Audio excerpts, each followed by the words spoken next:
presenting Orson Welles as the third man.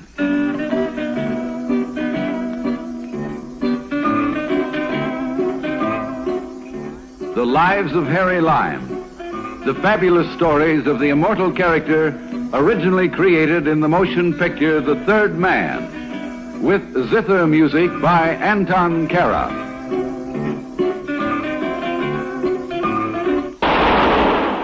That was the shot that killed Harry Lime. He died in a sewer beneath Vienna. As those of you know who saw the movie The Third Man. Yes, that was the end of Harry Lime. But it was not the beginning. Harry Lime had many lives, and I can recount all of them. How do I know? Very simple. Because my name is Harry Lime.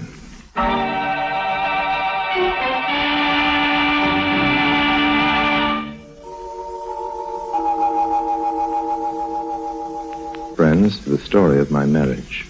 My first marriage, and believe you me, my last. It all began in the funny little city of Beccarata. There isn't much to do there except get married. Principal local occupation, of course, is getting rich, and that's what brought me to Beccarata. It's hidden away, as you probably know, in a remote corner of Saudi Arabia. Mines of black gold, oil derricks dot the landscape as far as you can see, and huddled beneath these modern steel skeletons lies a city as old as the East. Curio dealers hawk their wares in the narrow winding streets. Beggars doze in shadowed doorways. Robed Arabs mingle with Europeans in soiled whites. And the city drowses with all the indolence of Asia. An ideal place for a murder and a double-crossing oil. Oil to grease the skids of fortune for Harry Lime.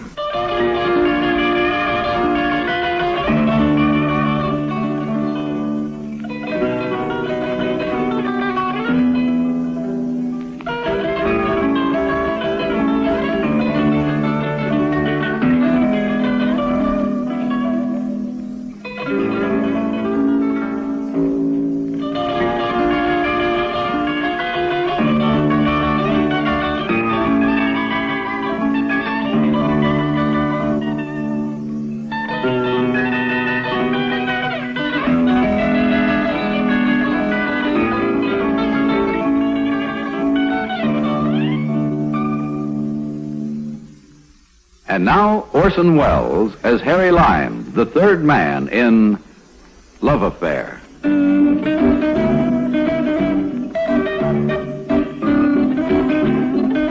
Beccarata, Saudi Arabia. Harry Lime, that's me. A happy young bachelor strolling along the narrow street that led from the Grand Hotel to the native bazaar. Oh, noble one, a moment of your time. I'm sorry, friend. I am not a beggar, O heaven-born. I am teller of fortune. Yes, but The past, the present, the future. I see all, Yes, I tell all. very interesting, Oh, I'm sure. greatest of great lords, may your back never bend. Oh, thank you. May your beard never grow white. Well, I'll try not to. Thank A you. little backsheesh, and I read your fortune. Thanks very much, old man. I'm busy making my fortune. I don't need to have it told. Show me your palm, noble one. Let me but see the line of your destiny. Okay, friend, but make it snappy. Ah, the hand of the wanderer, the seeker. It is difficult to tell your fortune, my lord, because you have no fortune. Oh? You have many fortune. Well, that's nice to hear, old man, but let's get down to cases. When am I going to get rich? You will always be near to wealth and see many women. Oh, that's good. Beautiful women. Well, that's better. Dark women. I like blondes, too. But only one wife. Also redheads. What's that about a wife? Noble one, you will only be married once. And once is too much.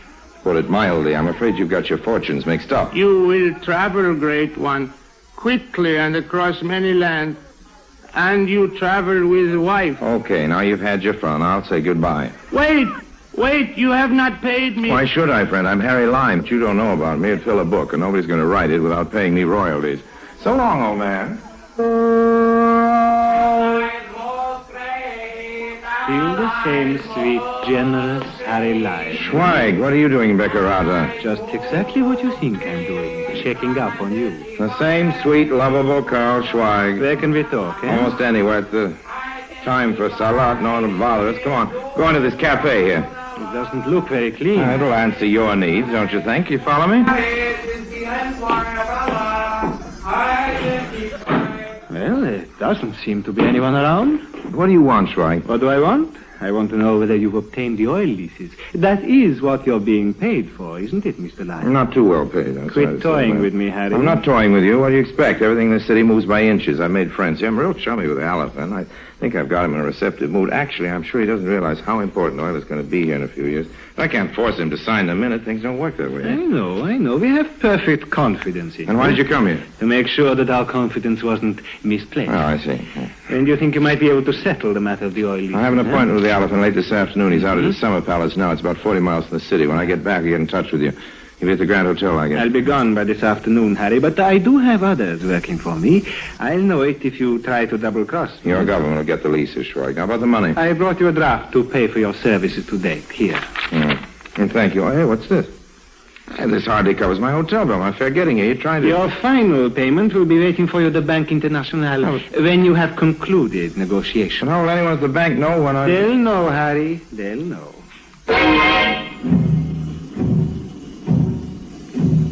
I was still burning about the size of the check as I left Schweig and headed for the Bank International. I hadn't been surprised to learn that Schweig's government had other agents in Beccarata, but I wondered how it was possible for someone employed by the bank to know when the elephant had acceded to my requests. As I entered the shabby monument to finance, I searched the bland, inscrutable faces behind the cages, but they told me nothing. Well, I'd come to cash the check, not play charades. I slid the infuriating little piece of engraved paper through the opening in the window of the chief teller, a lovely-looking lad, if you care for the pockmarked, beady-eyed, murderous type. He glanced down at the check and then up at me. You are Harry Lyon? Yes, I have my credentials. That won't be necessary. You are already well known in this city. That's very flattering. How did you want this, Mr. Lyon? I don't care about the denominations, but I wanted American money. American money? Yeah, you see, I'm an American. I'm sentimental about American money. Very well, Mr. Lyon. Here you are, sir. 1, 2, 3, 4, $500. Thank you. However, with the current rate of exchange, I might advise you to... Pardon me, Mr. Lime. Huh? I apologize for approaching you on the street, but I must speak to you at once. Who are you? My name would not mean anything to you, but I can tell you this. I am no friend of Karl Schweig. Oh, that's good. Any enemy of Karl Schweig is a friend of mine. What can I do for you? It is a matter of what I can do for you. To begin with, may I drive you back to your hotel? I have my own car. You do not own a car, Mr. Lime, and the Citroën you have rented you did not use today. You left it in the hotel garage to be serviced. You want it in good running order for your trip to the Aladdin Summer Palace later in the day. Mm-hmm. I'd be delighted to accept a lift back to the hotel. That's your car there? Yes. Gregory? The car is my own, incidentally. There are some governments that are not as cautious with their purse strings as the employers of your Mr. Schweig. Gregory, we will drive Mr. Lime to the Grand Hotel. Do not hurry. Oh, man, you know all about my car, my engagement this afternoon, apparently my business here in Beccarata. What more would you like to know? You do me an injustice, Mr. Lime. I do not seek anything. I wish to give you something. Here. What do you want kidnapped for this kind of money? Mr. Lime, we are both here in Beccarata for the same thing, but there are two major differences. You want the oil leases for the country who gave you that check you just cashed at the bank. I want the leases for another power. Yes. To date, you have been successful, and I have not been. I have no signed agreements, You old man. will have. Authoritative sources tell me that it has become a personal thing between you and the Aladdin. You have exercised great charm on him. He will sign the leases made out by you to whatever power you select. Maybe. I want you to make out the contracts for my country. Yeah, but Schweig's already given me several payments. Payments? How do they compare with the money you now hold in your hand? Well, they don't compare, but I can't accept this money. I've already assured Schweig. Look, Harry Lime, I know you. I know how your mind works. I have worked with men like you for years. Your loyalties belong to the highest bidder. In your hand, you hold the largest price yet offered for your services. When you present the contracts to the Aladdin tomorrow, I am sure they will contain the name of the right country. A minute later, I was walking toward the bar of the hotel. I wasn't clutching the money the Baron had offered me in my tight little fist anymore. No, it was making a comforting bulge in my wallet. The long mahogany gate to forgetfulness was deserted except for George Harris. George is a sort of glorified tourist guide who sometimes brought parties of American travelers to see the quaint charm of ancient Beccarata. Quaint yet I'm not crowding, am I, Lime? You were here first, so you couldn't be crowding me. All right, then you're crowding me, and it's a long bar. If there's anything silly looking, it's a long bar with one drinker at one end, one at the other. Come on, Harris, break down, have a drink with me. Lime, it may interest you to know that when I bring tourists here, I give them a little indoctrination lecture. Oh, that's great. And part of it consists of a warning to keep away from a very unsavory American expatriate by the name of Harry Lime. You think I'm capable of contaminating you and your camera-toting Babbitts? I don't quite know what you're capable of, but the tourists who can afford to include a side trip to the Orient in their itinerary obviously have money. There's no sense in waving a branch of honeysuckle in front of a bee. Oh, I guess that's my cue to buzz off, Mr. Harris. Don't worry about my trying to get even with you for all the nasty things you said. I'd much rather have my revenge when you're not prepared for it. I wasn't hungry, but I walked into the dining saloon. George Harris followed me, headed for a table festooned with his party of tourists. Usually his party consisted of bicarbonate of soda addicts, fugitives from board of directors meetings, and generously proportioned dowagers enjoying the money their late husbands had worked themselves to death accumulating. But this time, there was a new note. A lovely, fresh-looking girl. She had the sort of innocence that only a Reynolds could have captured, or a Harry Lime. When she got up from the table, I followed her to the piazza. There wasn't a hovering mother, a chaperone, or a tourist guide in sight. I say... you didn't drop your handkerchief. What? If you had, I could have picked it up and returned it to you. We could have started talking. I would have offered to show you the city. I have a guide, thank you. Yes, I know, but I could show you places George Harris wouldn't dream of taking a 17-year-old girl to. I'm 19. Oh, I've been wondering. Now, I've been wondering about a few other things, too, as a matter of fact. You must be the Harry Lime Mr. Harris was telling us Oh, about. surely I'm not the only man in Beckerata capable of speculating a bit about a beautiful American girl. I'm terribly sorry, Mr. Lime, but the others will be coming out from lunch soon, and I mustn't be seen talking to you here in broad daylight. But it won't be broad daylight forever. Well, perhaps we'll meet this evening, Miss... Perhaps.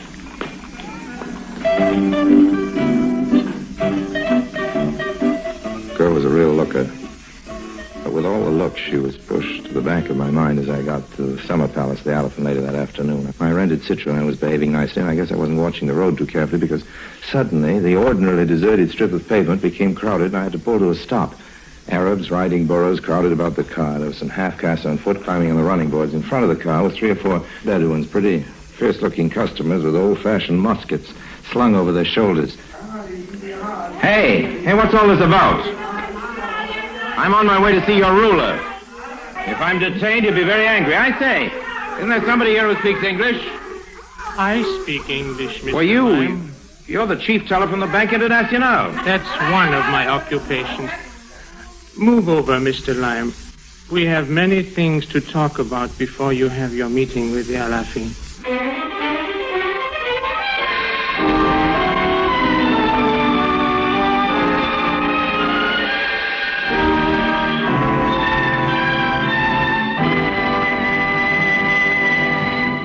Orson Welles returns in just a moment as the third man.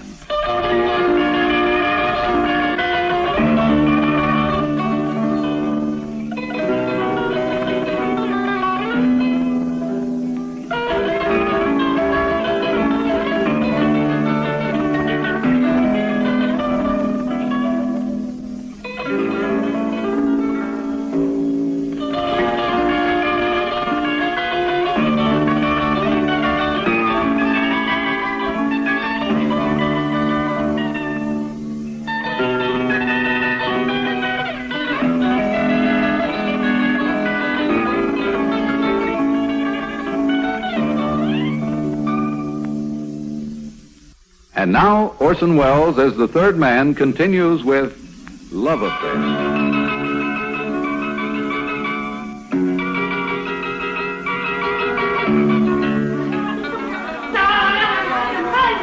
The beady-eyed, pockmarked Arab was sitting next to me on the front seat of my rented Citroën. The near equatorial afternoon was growing cold.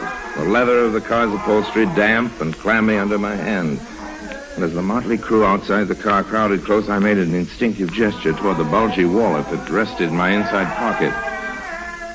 If you're thinking of reaching for a gun, Mr. Lime, I might inform you that these few friends represent only a portion of Mr. Schweig's representatives in Becurata. So you're Schweig's man in the bank. Precisely. Well, you can relax. I wasn't reaching for a gun. I have no need to relax, Mr. Lime.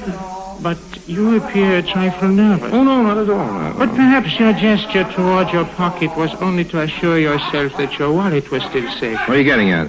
I saw you get into Mordecai Varing's car outside the bank today.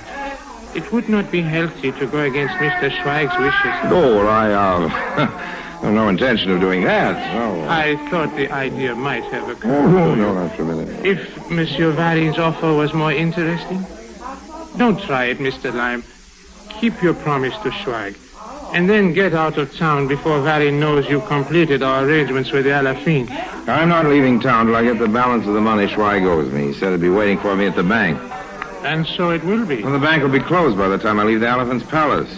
Well, you conclude the negotiations and then meet me at the bar of the hotel. Okay. I will have the money waiting for you there. All right, old man. It's a deal. And don't try any tricks. If you do, I will know about it before you have finished counting the money.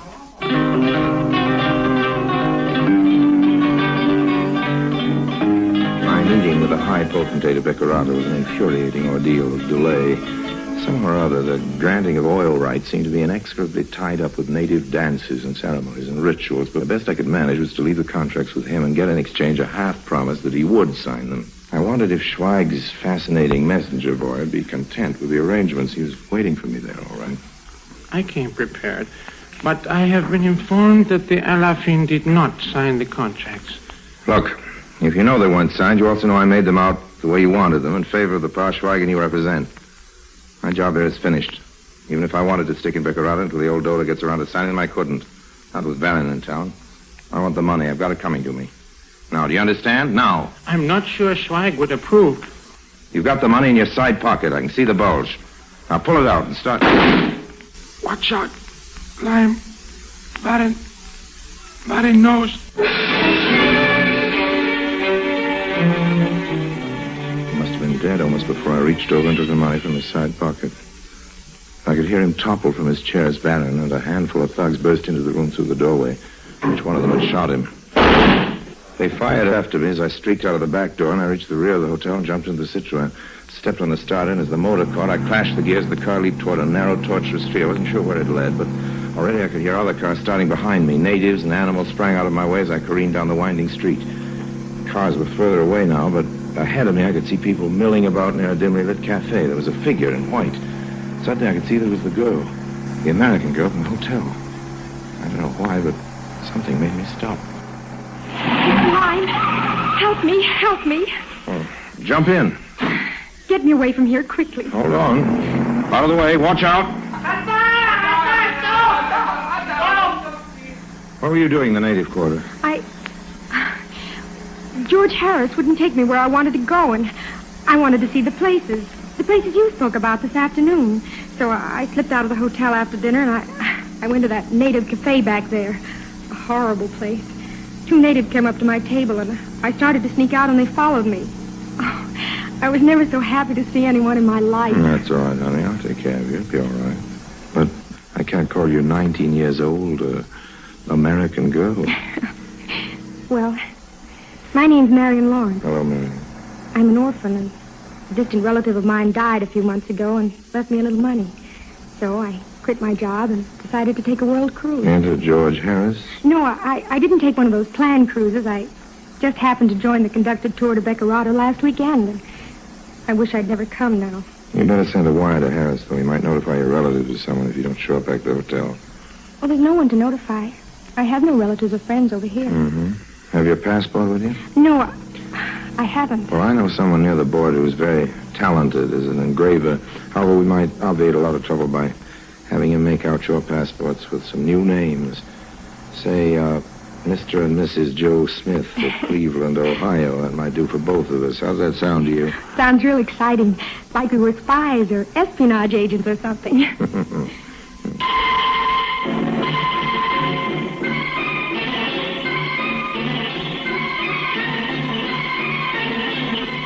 It was working perfectly.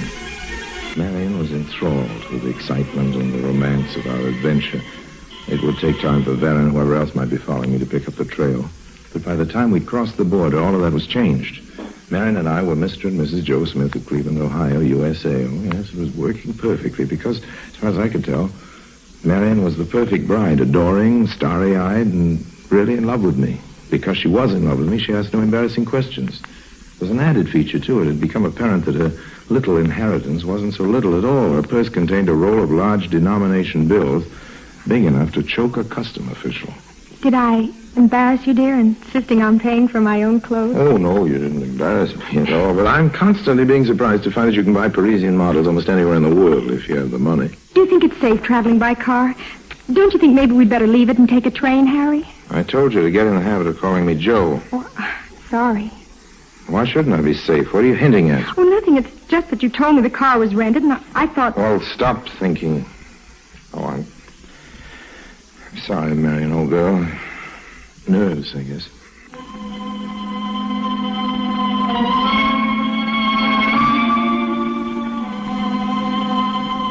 The nerves lasted all that week as we crossed border after border. Beckerata was a long way back now, but I still kept imagining that I saw Varan and crowds as we went through custom offices. I thought I caught a glimpse of Schweig as we ate dinner in a funny little restaurant in Istanbul. Even though I'd seen him die, I could have sworn I saw the pockmarked face of the chief teller at the Bank International as we walked into a railroad office in Bucharest. By the time we'd reached Vienna, I think I'd almost begun to enjoy my role as the somewhat bucolic tourist. Are you happy, Joe? Dangerously. The way I feel, I might never want to leave here. I'd hate to think of what all this rich food would do to my figure if we stayed. I suppose neither of us ought to order anything more to eat or drink. Well, it sounds as though there's plenty for all of us. Harris. George Harris. You don't mind if I join you? You talk like a cop, old man. I'm with the FBI of the United States. By the way, Harry Lime, I think you might be interested in knowing that the elephant got a little tired of all your intrigue the day after you left. He awarded the oil leases to the U.S. So then Schweig's after me, too. What charges have you got against me? Charges? We have no charges against you. It still isn't against the law to be a skunk. Well, if there are no charges against me, I've just been helping the Becurata authorities track down your sweet little bride. Why? Marry? I'm sorry, Harry. The night you picked her up in Becurata, she was fleeing from the hotel, where she just shot and killed her aging husband. You ready to leave, Marion? Yes. Just a minute. Marion, I want to get this straight. It's no use talking, Harry. What he says is true. You mean that's why you came away with me? You mean I was the sucker? You've been using No, me? Harry. Okay, I've been a lot of things in my life. I've even been married now. I've even been a sucker. But that's one that doesn't go in the book. But, George, I don't see how you traced us. Through the big bills your wife spent on the trip. You see, her doting husband, not you, the one she killed, cashed a large check at the Bank International a few hours before she did away with him. Luckily, the chief teller made a list of the serial numbers. Come on, Marion. Well, goodbye, Lime. By the way, where are you planning to be? We may need you for the trial. Well, you can always look for me, old man. There's no law against that. Tell you what, I'll give you a little hint. The elephant maybe hasn't signed that oil contract. He may need a little advice after all, so you'll probably find me in Becurata for a while. There's a fortune teller I want to look up. I owe him some money. So long, Marion. Goodbye, old man. May your beard never grow white. May your shadow never grow less.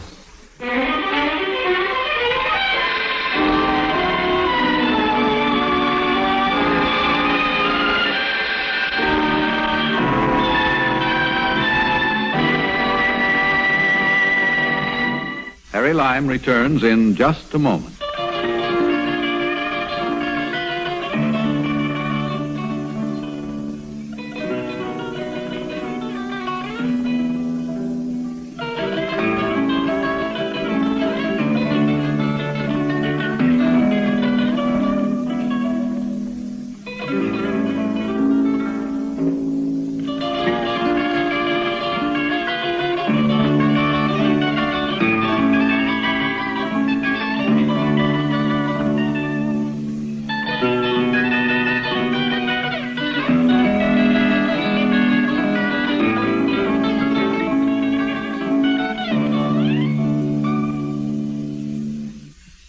And now, Harry Lime.